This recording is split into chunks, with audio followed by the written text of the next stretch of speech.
ওম নমো ভগবতে বাসুদেবায়। জয় শ্রীকৃষ্ণ। রাধে রাধে।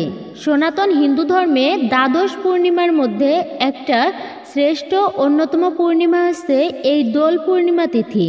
এই দোল পূর্ণিমা তিথি অন্যান্য পূর্ণিমার থেকে বিশেষ মাহাত্ম্য ও গুরুত্ব পেয়েছে। কেন এই দোল পূর্ণিমা তিথি এতটা গুরুত্বপূর্ণ?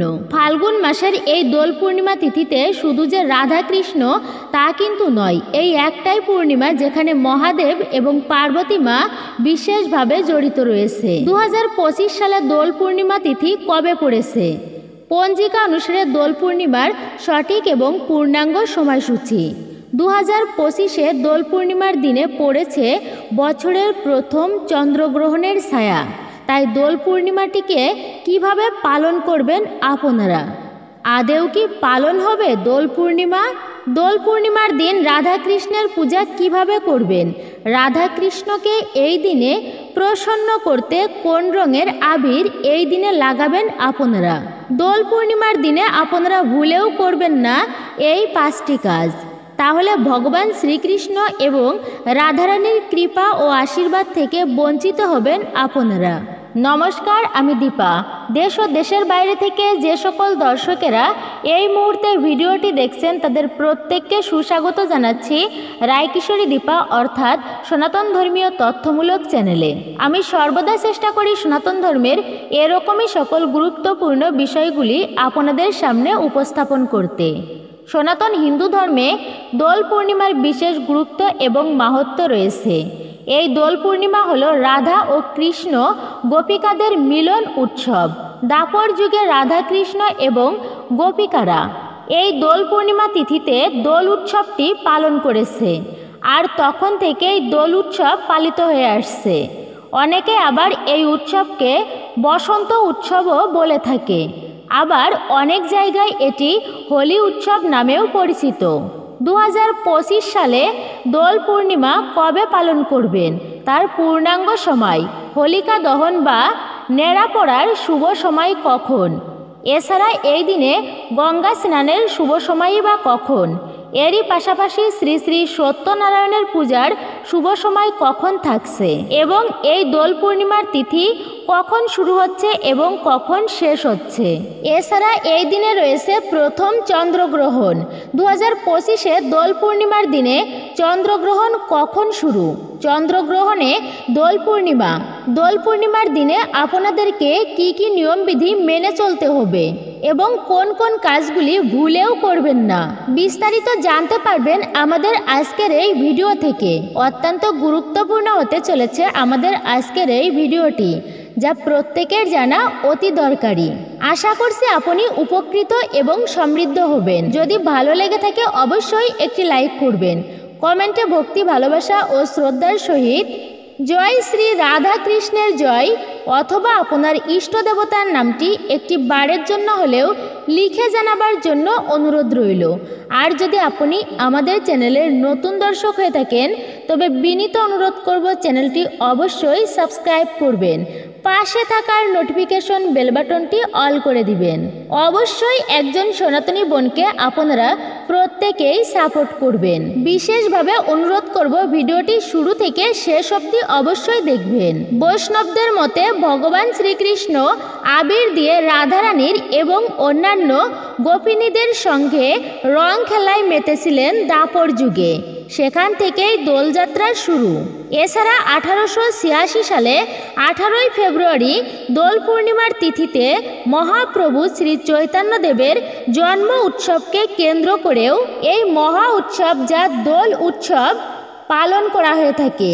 তো এই উৎসবকে আবার যেহেতু চৈতন্য মহাপ্রভু ফাল্গুন মাসের এই দোল পূর্ণিমা তিথিতেই আবির্ভূত হয়েছেন, তাই অনেকেই এই পূর্ণিমাকে বলেন গৌর পূর্ণিমা বলে থাকেন। তাই সনাতন হিন্দু ধর্মে দোল পূর্ণিমা তিথির বিশেষ গুরুত্ব ও মাহাত্ম্য রয়েছে।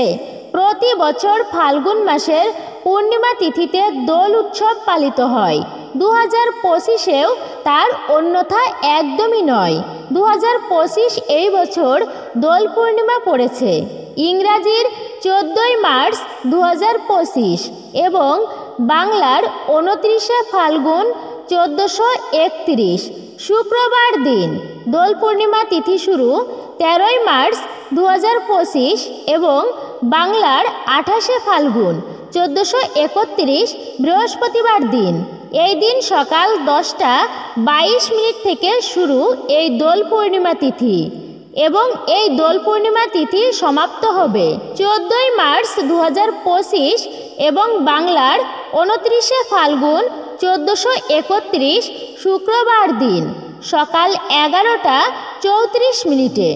উদয়া তিথি অনুসারে আপনাদেরকে দোল পূর্ণিমা বা দোল উৎসব পালন করতে হবে 14 মার্চ 2025 শুক্রবার দিন। উদয়া তিথি অনুসারে আপনাদেরকে দোল পূর্ণিমা বা দোল উৎসব পালন করতে হবে 14 মার্চ 2025 শুক্রবার দিন। হোলিকা দহন বা নেড়া পড়ার শুভ সময় হচ্ছে 13 মার্চ অর্থাৎ দোল পূর্ণিমার আগের দিনে 13 মার্চ 2025 বৃহস্পতিবার দিন সন্ধ্যা 7:15। এই সময়ের মধ্যে অবশ্যই চেষ্টা করবেন নেড়া পড়ানোর। পূর্ণিমা তিথি যেহেতু 13 মার্চ বৃহস্পতিবার সকাল 10:22 থেকে পরের দিন অর্থাৎ শুক্রবার দিন সকাল 11:34 পর্যন্ত পড়েছে, তাই সত্যনারায়ণের পূজার সময় রয়েছে 13 মার্চ 2025 বৃহস্পতিবার দিন সন্ধ্যা 5:39 থেকে সন্ধ্যা 7:15 মধ্যে। গঙ্গা স্নানের শুভ সময় হচ্ছে এই দিনে বৃহস্পতিবার সকাল 6:02 থেকে সকাল 11:40 পর্যন্ত। গঙ্গা স্নানের অত্যন্ত শুভ সময় হচ্ছে এটি। এবার আসুন আমরা প্রত্যেকে জেনে নিই 2025-এ অর্থাৎ এবছরে প্রথম চন্দ্রগ্রহণের সঠিক এবং পূর্ণাঙ্গ সময়সূচি কখন শুরু হচ্ছে এবং কখন শেষ হবে। 2025 সালে এবছরের প্রথম চন্দ্রগ্রহণ রয়েছে ইংরাজি 14 মার্চ 2025 এবং বাংলার 29 ফাল্গুন 1431 শুক্রবার দিন অর্থাৎ দোল পূর্ণিমার দিনেই সকাল 11:58 এবং শেষ হচ্ছে শুক্রবার দুপুর 2:19। এই চন্দ্রগ্রহণ যেহেতু সকালবেলাতে লাগছে, তাই এই 2025-এ দোল পূর্ণিমা আপনারা সকলেই পালন করতে পারবেন। কারণ যেহেতু চন্দ্রগ্রহণ দৃশ্যমান নয়, মানে চন্দ্রগ্রহণ দেখা যাবে না, তাই গ্রহণেরও কোনো প্রভাব পড়ছে না এই দিনে। অতএব এই বছর দোল পূর্ণিমা পালন করতে হবে, মানে চন্দ্রগ্রহণ দেখা যাবে না, তাই গ্রহণেরও কোনো কুপ্রভাব পড়ছে না এই দিনে। মানে চন্দ্রগ্রহণ দেখা যাবে না, তাই গ্রহণেরও কোনো প্রভাব পড়ছে না এই দিনে। অতএব এই বছর দোল পূর্ণিমা পালন করতে কোনো অসুবিধাই নেই। প্রত্যেকেই আনন্দের সাথে এই দোল পূর্ণিমা উৎসবটি পালন করতে পারবেন এবং বসন্ত উৎসব তথা দোল উৎসব পালন করুন প্রত্যেকেই আনন্দের সহিত। এই দোল পূর্ণিমার সঙ্গে মহাদেব জড়িত। ভগবান শিব কামদেবকে ভস্ম করেছিলেন। কামদহন উৎসব রূপে অনেকেই নেড়া পড়ানোকে উল্লেখ করে থাকেন। তারকাসুর নামে এক দৈত্য ব্রহ্মার বরে কেবল শিবপুত্রের হাতে নিহত হবার বরদান পেয়েছিলেন, কিন্তু তখন ভগবান শিব ও মা পার্বতীর বিবাহ হয়নি। দেবী মা পার্বতী রোজ আসতেন হিমালয়ের দুর্গম এলাকায় ভগবান শিবের সাধনা স্থলে শিব পূজা করতে, কিন্তু ভগবান শিব মাতা পার্বতীকে চেয়েও দেখেন না। দেবতাদের মধ্যে চিন্তা জাগলো, এখন কিভাবে শিব পার্বতীর মধ্যে প্রেম অনুরাগ হবে, কিভাবে দুজনের মিলনে পুত্রের জন্ম হবে, আর কবেই বা তারকাসুরের বধ হবে। দেবতাদের পরামর্শে ভগবান শিবের মনে প্রেম অনুরাগ ও কাম জাগাতে মদনদেব সস্ত্রীক ঋতুরাজ বসন্তকে নিয়ে এগিয়ে এলেন। ঋতুরাজ বসন্ত হিমালয়ের তুষারাবৃত স্থানে সৃষ্টি করলেন বসন্তের অনুপম প্রকৃতি। মদন ও রতি দেবী ধরলেন মিলনের নৃত্য গীত। একে একে মদনদেব পুষ্পধনু থেকে পঞ্চবার নিক্ষেপ করলেন, কিন্তু যোগী শ্রেষ্ঠ ভগবান মহেশ্বর নির্বিকার। শেষে ভগবান শিব তৃতীয় নয়নে অনলে ভস্ম করলেন কামদেবকে। অপরদিকে কামপত্নী রতি দেবী এই ঘটনার জন্য দোষী মনে করে পার্বতী দেবীকে অভিশাপ দিলেন, তোমার গর্ভে কখনোই সন্তান আসবে না। কার্তিকের জন্ম মহাদেবের তেজ কেয়া পাতায় একত্রিত হয়ে আর গণেশের সৃষ্টি হয়েছিল মাতা পার্বতীর অঙ্গ প্রসাদন থেকে। কিন্তু এরপর কঠোর তপস্যা করে মাতা পার্বতী দেবাদিদেবকে স্বামী রূপে লাভ করেছিলেন। শিব পার্বতীর বিবাহকালে রতি দেবী ভগবান শিবের কাছে কাতর অনুনয় বিনয় করেন। মহাদেবের আশীর্বাদে কায়াহীন কামদেব ছায়ারূপে প্রকট হলেন। পরে দাপর যুগে ভগবান শ্রীকৃষ্ণের পুত্র রূপে জন্ম গ্রহণ করেন এই কামদেব। নিজ শরীর ফিরে পেয়েছিলেন। অন্যদিকে হিরণ্যকশিপু প্রহ্লাদ ও তার পিসি হোলিকার সঙ্গে এই পৌরাণিক কাহিনী জড়িত। হিরণ্যকশিপু নিজেকে ঈশ্বর মনে করতেন। তার রাজত্বে বিষ্ণু পূজা হতো না, কিন্তু তার পুত্র প্রহ্লাদ ছিলেন বিষ্ণু ভক্ত। প্রহ্লাদ তার পিতার বারণ না শুনলে সন্তানকে হত্যা করার নানান ফন্দি আঁটেন হিরণ্যকশিপু, কিন্তু প্রতিবার বিষ্ণু তাকে রক্ষা করে নিতেন। অন্যদিকে হিরণ্যকশিপুর বোন হোলিকা আগুনে না পড়ার বর লাভ করেছিলেন। বিশেষ আশীর্বাদ প্রাপ্ত চাদর গায়ে দিয়ে অগ্নিতে প্রবেশ করলেও হোলিকার কোনো ক্ষতি হতো না। শেষে নিজের ভাইকে কথা জানান এবং বলেন যে তিনি প্রহ্লাদকে কোলে নিয়ে আগুনে বসে পড়বেন। কিন্তু সেদিন হোলিকার প্রাপ্ত আশীর্বাদ কোনো কাজেই আসে না এবং হোলিকা পুড়ে যান। সেই অগ্নি থেকে অক্ষত অবস্থায় বেরিয়ে আসেন প্রহ্লাদ। এই কারণে ফাল্গুন পূর্ণিমার দিনে হোলিকা দহনের প্রথা প্রচলিত আছে। এর পরের দিনই পালিত হয় হোলি, তাই একে হোলিকা উৎসব বলা হয়। যশোদা নন্দন শ্রীকৃষ্ণ হচ্ছেন পরমেশ্বর ভগবান। ভাগবতের মতে ভগবানের সকল অবতার, এমনকি ভগবান বিষ্ণুও শ্রীকৃষ্ণের অংশ প্রকাশ মাত্র।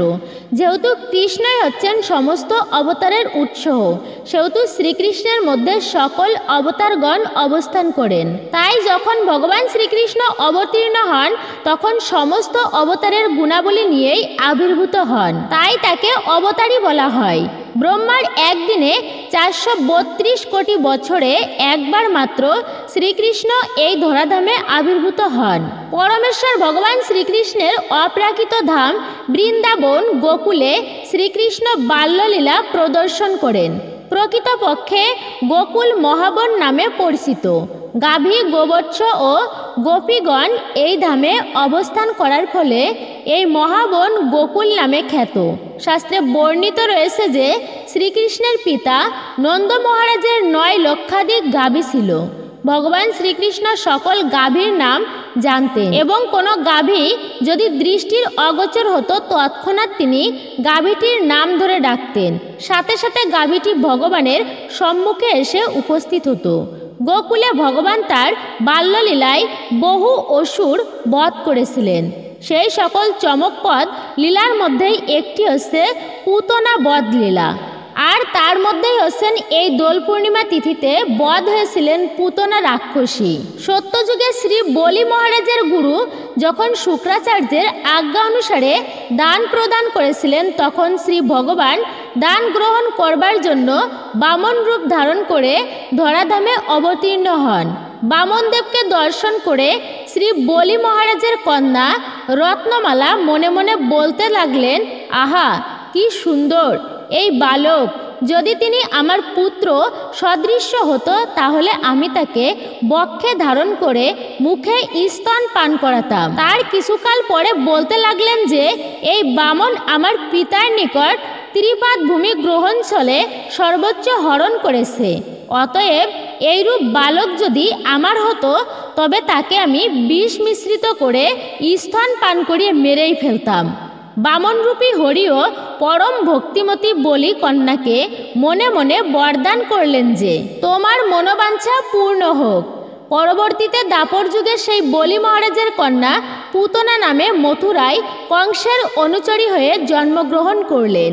কংসের আদেশ অনুসারে পুতনা শ্রীকৃষ্ণকে হত্যা করবার জন্য গোকুলে গমন করলেন।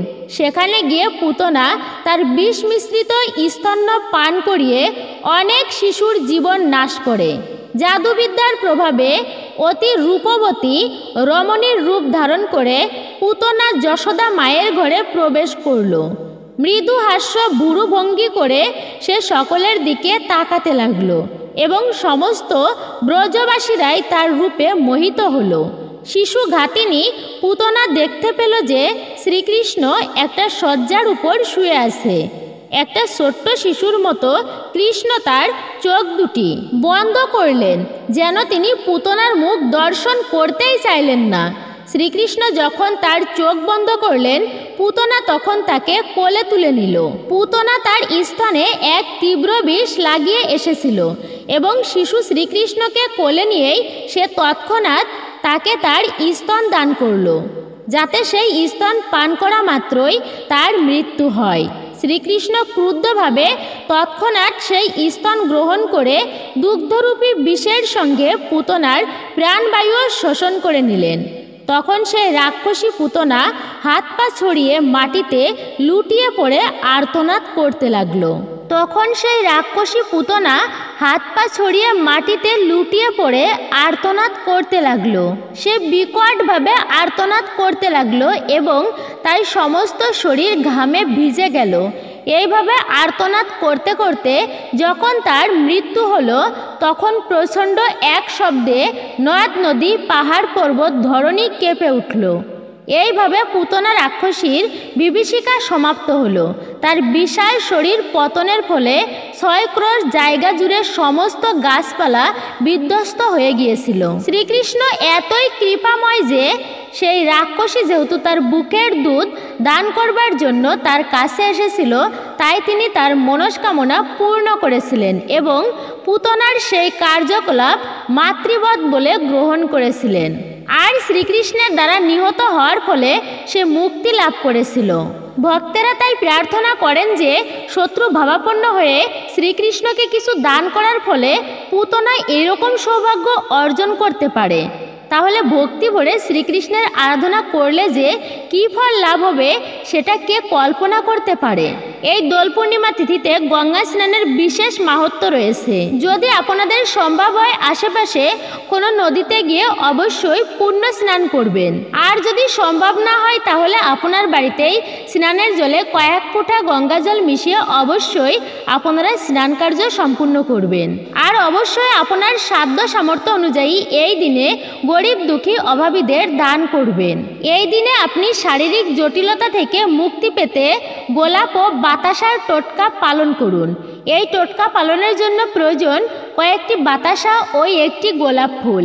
বাড়িতে যদি কেউ অসুস্থ থাকে তাহলে দোলের দিন এই বাতাসা ও গোলাপ ফুল নিয়ে অসুস্থ ব্যক্তির মাথায় 31 বার ঘোরান। এবার তা বাড়ি থেকে দূরে কোথাও ফেলে দিন। খেয়াল রাখবেন এই টোটকা পালনে যেন কেউ আপনাকে দেখতে না পায়, এতে মিলবে অত্যন্তই উপকার। শাস্ত্রে দোলের দিনটি অত্যন্তই গুরুত্বপূর্ণ।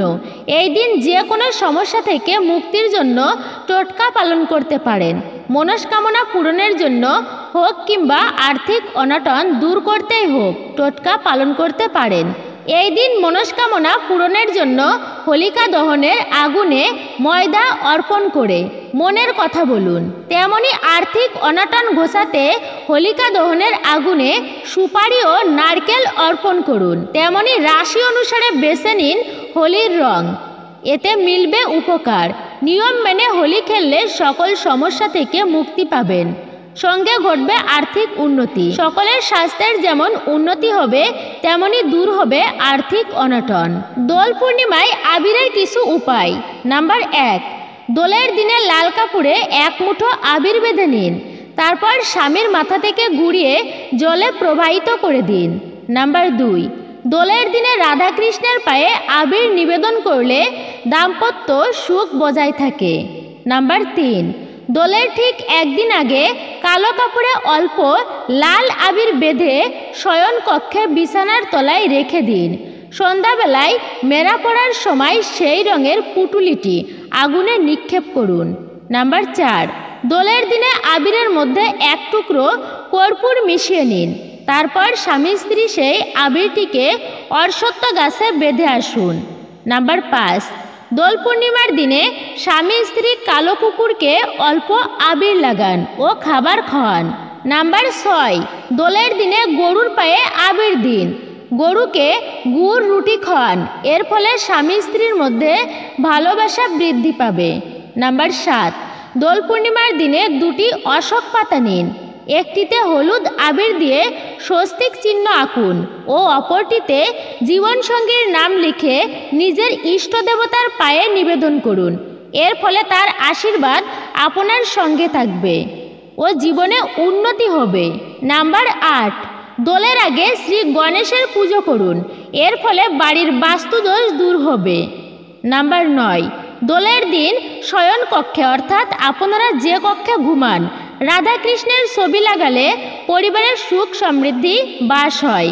ছবি লাগানোর পর আবির ও ফুল নিবেদন করবেন, এর ফলে স্বামী স্ত্রীর মধ্যে ভালোবাসা বাড়বে।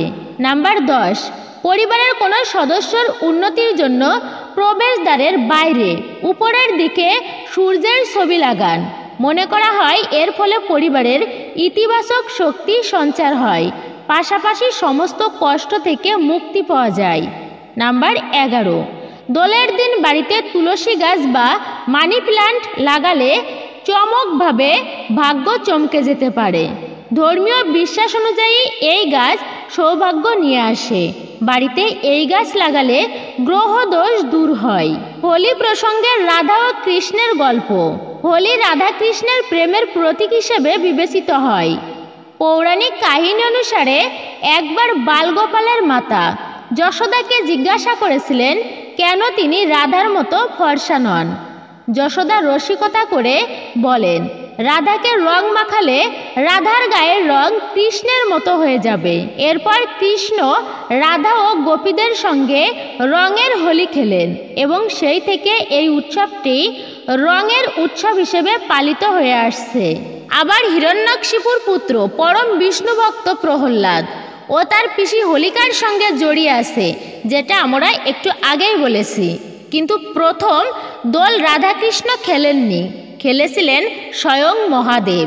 মর্তলোক নয়, প্রথম হোলি খেলা হয় দেবলোকে। হরিহর পুরাণ অনুসারে সবার প্রথমে হোলি খেলেছিলেন দেবাদিদেব মহাদেব। এই হোলি খেলায় উপস্থিত ছিলেন প্রেমের দেবতা কামদেব ও তার স্ত্রী রতি। পুরাণে বলা আছে কৈলাসে তখন ধ্যানে সমাধিস্থ হয়েছিলেন মহাদেব। সেই সময় স্বর্গ আক্রমণ করে তারকাসুরকে বধ করার জন্য মহাদেবের সাহায্য প্রার্থনা করেন দেবতারা, কিন্তু ধ্যানমগ্ন মহাদেবের জাগ্রত করা সম্ভব হয় না। তখন রতি ও মদনদেব মহাদেবের ধ্যান ভঙ্গ করতে তার সামনে গিয়ে নৃত্য গীত আরম্ভ করেন। এই নাচে বিরক্ত হয়ে চোখ খোলেন মহাদেব, কিন্তু প্রচণ্ড রুষ্ট হয়ে নিজের তৃতীয় চক্ষু উন্মীলন করেন তিনি। সেই তৃতীয় চক্ষুর আগুন দিয়ে মদনদেবকে ভস্ম করে দেন দেবাদিদেব মহাদেব। কিন্তু রতির কান্নাকাটিতে মন নরম হয় শিবের। রতির কামনায় কামদেবের প্রাণ ফিরিয়ে দেন তিনি। এরপর রতি ও কামদেব ব্রজমণ্ডলে ব্রহ্মাভোজের আয়োজন করেন, যেখানে সব দেবদেবীরা আমন্ত্রিত ছিলেন। সেই দিনটি ছিল ফাল্গুনী পূর্ণিমা। এই ব্রহ্মাভোজে সবার কপালে চন্দনের তিলক পরিয়ে দেন রতি দেবী। হরিহর পুরাণে বলা হয়েছে ব্রহ্মভোজের অনুষ্ঠানে শিবশঙ্কর ঢোল বাজান আর বিষ্ণুর বাঁশির সুরে সুর তোলেন। মাতা পার্বতী সেখানে বীণা বাজান এবং দেবী সরস্বতী বসন্তের গান করেন। সেখানে আবির নিয়ে খেলেন মহাদেব। সেই থেকে নাকি মর্তে প্রতি বছর ফাল্গুনী পূর্ণিমায় এই রঙের উৎসব পালিত হয়। তাই দোল খেলা শুরু করার আগে ভক্তির সহিত মহাদেবের চরণে একটুকু আবির নিবেদন করবেন। এছাড়া হোলিকা দহনের ছাই দিয়ে শিবলিঙ্গের অভিষেক করাতে পারলেও অত্যন্তই শুভ ফল পাওয়া যায়। এরপর নিজের প্রিয় রং দিয়ে নিরাপদে আপনি হোলি খেলুন। এর ফলে জীবনে সুখ শান্তিও আসবে, প্রিয়জনদের মধ্যে সম্প্রীতি বাড়বে। জ্যোতিষশাস্ত্র অনুযায়ী দোল খেলার জন্য বাড়ি থেকে বেরোনোর আগে অবশ্যই নিজের মাথা ভালো করে ঢাকুন। এছাড়া অনেক সময় দেখা যায় রং লেগে নষ্ট হয়ে যাওয়ার ভয়ে লোকে পুরনো ছেঁড়া জামা কাপড় পরে দোল খেলেন। এটা কিন্তু কখনোই করা উচিত নয়। মনে রাখবেন, যেখানেই ময়লা সেখানেই রাহুর উপদ্রব্য। এর ফলে আপনার চারপাশে অশুভ শক্তি বাড়বে এবং আপনার জীবনে নানান সমস্যার সৃষ্টি করবে। তাই দোল সবসময় পরিষ্কার জামাকাপড় পরেই খেলবেন। এর পরবর্তী হচ্ছে মিষ্টি লবঙ্গ খাবেন না এই দোলের দিনে। দোলের দিনে ভুলেও কারোর হাত থেকে মিষ্টি ও লবঙ্গ খাবেন না। এই ধরনের খাবার খাইয়ে দোলের দিন অনায়াসেই কেউ কালো জাদুটোনা করতে পারেন। দোলের দিন বাড়িতে অপরিচিত কাউকে ঢুকতে দেবেন না। মনে রাখবেন, দোল উৎসব গ্রহ নক্ষত্রের অবস্থানের সঙ্গে সরাসরিভাবে যুক্ত। এই দিন আবির নিয়ে অল্প হলেও দোল খেলবেন। আপনি যদি রং খেলা পছন্দ না করেন তাহলেও একেবারে আবিরও লাগাবেন না। এরকম করবেন না একদমই। বড়দের পায়ে আবির ছুঁয়ে তাদের আশীর্বাদ নিন, এতে পজিটিভ শক্তি প্রবাহিত হবে। কিন্তু কোনো রাসায়নিক রং নিয়ে দোল একদমই খেলবেন না। এর পরবর্তী হচ্ছে কাদা দিয়ে দোল খেলা নয়। দোলের দিন ভুলেও কারোর গায়ে কাদা ছুঁড়বেন না, কারণ কাদা মানেই হচ্ছে নোংরা, আর নোংরা থাকলেই সেখানে রাহু থাকবে। তাই কাদা দিয়ে দোল খেললে রাহুর দশার কোপে পড়তে হবে আপনাদের। এর ফলে শরীর খারাপ হতে পারে। আগেকার দিনে হোলিকা দহনের ছাই একে অন্যের গায়ে মাখিয়ে দোল খেলতেন অনেকেই, কিন্তু কাদা দিয়ে দোল খেলা হতো না। তাই ভুলেও কাদা দিয়ে দোল খেলবেন না। এর পরবর্তী হচ্ছে কেশর খাওয়া শুভ। জ্যোতিষশাস্ত্র অনুযায়ী দোলের দিন একটুকু হলেও কেশর খান। ঠান্ডায় শরবতে কেশর মিশিয়ে খেতে পারেন। এই দিন কেশর খাওয়া অত্যন্তই শুভ বলে মনে করা হয়। এর ফলে সুখ ও সমৃদ্ধি বাড়ে এবং জীবনে পজিটিভ এনার্জি প্রবাহিত হয়। স্বাস্থ্যের জন্য এই সময় কেশর খাওয়া ভালো। এর পরবর্তী হচ্ছে নেশা ভাং থেকে অবশ্যই দূরে থাকুন। দোলের দিন অনেকেই নেশা করে থাকেন। বিশেষ করে দোলে ভাং খাওয়া খুবই প্রচলিত আছে, কিন্তু এর ফলে নানান রকম সমস্যা দেখা দিতে পারে। ভাঙের নেশা 4-5 ঘন্টা পর্যন্ত থাকে। এই সময় লোকে ভুলভাল বকে, কি করছে কার উপর কোনো নিয়ন্ত্রণ থাকে না। বমি হয়ে যায় অনেকের। অনেক সময় এর ফলে দুর্ঘটনাও ঘটে যায়। তাই নিজের স্বাস্থ্যের কথা ভেবে দোল খেলুন সুরক্ষিতভাবে। এই দিন নেশা ভাং থেকে অবশ্যই দূরে থাকবেন। মনে রাখবেন, কোনো শুভতম দিনে নেশা ভাং কখনোই করা উচিত নয়। এটি অশুভ হয়ে যাবে শুভতম দিনে। আসুন আর কিছুক্ষণ সময় ধৈর্য ধরে ভিডিওর যে মূল বিষয় তার বাকি অংশটুকু আমরা জেনে নিই। সনাতন হিন্দু ধর্মে এই দোল পূর্ণিমার বিশেষ মাহাত্ম্য রয়েছে। এই পূর্ণিমা তিথিতে রাধা গোবিন্দের বিশেষ পূজা অর্চনা করা হয়। বছরের দ্বাদশ পূর্ণিমা তিথির মধ্যে একটা শ্রেষ্ঠ অন্যতম পূর্ণিমা তিথি হচ্ছে এই দোল পূর্ণিমা তিথি। এই দোল পূর্ণিমা তিথিটি বিশেষ এবং অন্যতম বিশেষ একটি গুরুত্বপূর্ণ ভূমিকা পালন করে সনাতন হিন্দু ধর্মে। এই দোল পূর্ণিমা তিথি, এই বিশেষ দিনে এমন কিছু কাজ আছে যা আপনাদের কখনোই করা উচিতই নয়, যা আমাদের জীবন ও সংসারে দুর্ভাগ্য ডেকে আনে। জীবনে, গৃহে এবং পরিবারে অশান্তি সৃষ্টি করে। জীবন ও সংসারে অভাব অনটন ও কলহ বিবাদের সৃষ্টি করে। তাই পবিত্র এই দোল পূর্ণিমার দিনে ভুলেও করবেন না এই কয়েকটি কাজ। নাম্বার 1, আপনারা এই পবিত্র এবং শুভ দিনে দেরি করে ঘুম থেকে উঠবেনই না। যারা দেরি করে ঘুম থেকে ওঠে তারা অন্তত এই পূর্ণ দিনে সকাল করে ঘুম থেকে ওঠার চেষ্টা করবেন। স্নান সেরে ভগবান শ্রীকৃষ্ণের চরণে আবির লাগাবেন।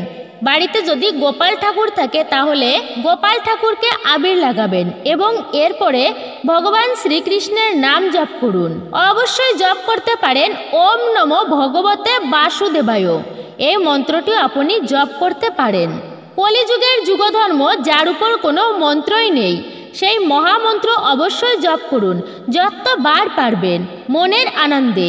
হরে কৃষ্ণ কৃষ্ণ কৃষ্ণ হরে হরে, হরে রাম রাম রাম হরে হরে। জয় শ্রীকৃষ্ণ, রাধে রাধে। এই মহামন্ত্র অবশ্যই জপ করুন। এতে ভগবান শ্রীকৃষ্ণের বিশেষ কৃপা ও আশীর্বাদ লাভ করতে পারবেন এবং আপনাদের জীবন এবং সংসারে সুখ, শান্তি ও সমৃদ্ধি বৃদ্ধি পাবে। এই শুভ দিনে ভুলেও খাবেন না আমিষ জাতীয় কোনো খাবার। মাছ, মাংস, ডিম, পেঁয়াজ, রসুন, মসুর ডাল, ঢেঁড়স, পুঁই শাক, মাসকলাই ভুল বশত আপনারা মুখে তুলবেন না। যদি আপনারা এই দিনে এই সমস্ত খাবার খান তবে সংসারে চরম দারিদ্রতা নেমে আসবে, মা লক্ষ্মী দেবী রুষ্ট হবেন, ভগবান শ্রীকৃষ্ণ প্রসন্ন হবেন না আপনার প্রতি, তিনি ক্রোধিত হবেন। তাই এগুলো একদমই গ্রহণ করবেন না। এই দিনে রাধা গোবিন্দের পূজা অর্চনার বিশেষ প্রচলন রয়েছে। অবশ্যই আপনারা এই দিনে রাধা গোবিন্দের পূজা অর্চনা করবেন এবং অনেক বাড়িতে এই দিনে সত্যনারায়ণের পূজা করে থাকেন অনেকেই। তাই এই দিনে মাছ, মাংস এই সমস্ত না খাওয়াই হচ্ছে উত্তম। যদি আপনি উপবাস রেখে রাধা গোবিন্দের লক্ষ্মীনারায়ণের পূজা অর্চনা করতে পারেন, এতে কিন্তু আপনি অতি উত্তম ফল লাভ করতে পারবেন। আর যদি কোনো কারণে আপনি উপবাস না থাকতে পারেন তবে নিরামিষ খাবার খাবেন, আপনারা গ্রহণ করবেন না আমিষ জাতীয় খাবার। এবং এই দিনে ভুল করেও আপনারা কোনো ক্ষৌরকর্ম করবেন না, চুল দাড়ি নখ ভুলবশতও কাটবেন না। মনে রাখবেন শুভতম দিনে এগুলো অশুভ হয়ে আসবে আপনার জীবনে। নাম্বার 3, এই দোল পূর্ণিমার শুভ দিনে বাড়িঘর দুয়ার অবশ্যই পরিষ্কার পরিচ্ছন্ন করে রাখবেন। এই দিনে বাড়িঘর কখনোই অপরিষ্কার অপরিচ্ছন্ন করে রাখবেন না। শাস্ত্র অনুসারে প্রতি পবিত্র পুণ্য দিনে ঐশ্বরিক বা শুভ শক্তি গৃহে আগমন ঘটে। তাই এই দিনে বাড়িঘর সুন্দরভাবে পরিষ্কার পরিচ্ছন্ন করে রাখবেন, কখনোই নোংরা অথবা অপরিষ্কার রাখবেন না, এতে গৃহে মা লক্ষ্মী প্রবেশ করে না। তাই এই দিনে বাড়িঘর দুয়ার ভালোভাবে পরিষ্কার পরিচ্ছন্ন করে রাখুন। নাম্বার 4, এই দিনে যদি আপনাদের বাড়িতে অসহায় গরিব দুস্থ বা কোনো ভিখারি আসে তাহলে আপনারা তাকে অপমান করবেন না, তাড়িয়ে দেবেন না। আপনার সাধ্য সামর্থ্য অনুযায়ী অবশ্যই সেই ব্যক্তিকে কিছু না কিছু দান করবেন, কারণ শাস্ত্র মতে বলা হয়েছে কোনো পুণ্যতিথিতে দানের অনেক মাহাত্ম্য রয়েছে। মনে রাখবেন দানের ফলেই কিন্তু দ্রব্য শুদ্ধি হয়। পবিত্র পুণ্যতিথিতে দান করলে ঐশ্বর্য ধন সম্পত্তি বৃদ্ধি হয়, পরিবারের সুখ শান্তি বজায় থাকে, ভগবান শ্রীকৃষ্ণ সহ সমস্ত দেবদেবীদের কৃপা ও আশীর্বাদ লাভ করা যায়। তাই এই দিনে অবশ্যই আপনার সাধ্য সামর্থ্য অনুযায়ী কিছু না কিছু গরিব অসহায় মানুষদের দান করবেন। এর পরবর্তী হচ্ছে নাম্বার 5, এই পবিত্র দিনে ভুলেও কোনো গুরুজনদের অপমান করবেন না, নারীদের অসম্মান করবেন না। শুধু যে শুভতম দিনে তা কিন্তু নয়, কোনো সময়ে গুরুজনদের বা নারীদের অপমান করতে নেই, এতে চরম অমঙ্গল হয় সংসারে।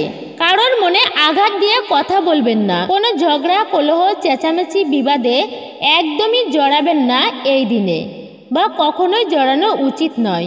যথাসম্ভব চেষ্টা করবেন এই দিনে যেন আপনার কোনো ব্যবহারে বা কথায় অন্য কেউ কষ্ট না পায়। কোনো জীবজন্তু পশু পাখিদের আঘাত করবেন না, পারলে তাদের খাবার খেতে দিন, এতে আপনি পূর্ণ ফল প্রাপ্ত করতে পারবেন। এভাবে আপনারা প্রত্যেকেই দোল পূর্ণিমার দিনটি পালন করতে পারেন, তাহলে দেখবেন আপনাদের জীবনের সমস্ত কিছুই অত্যন্তই শুভই হবে।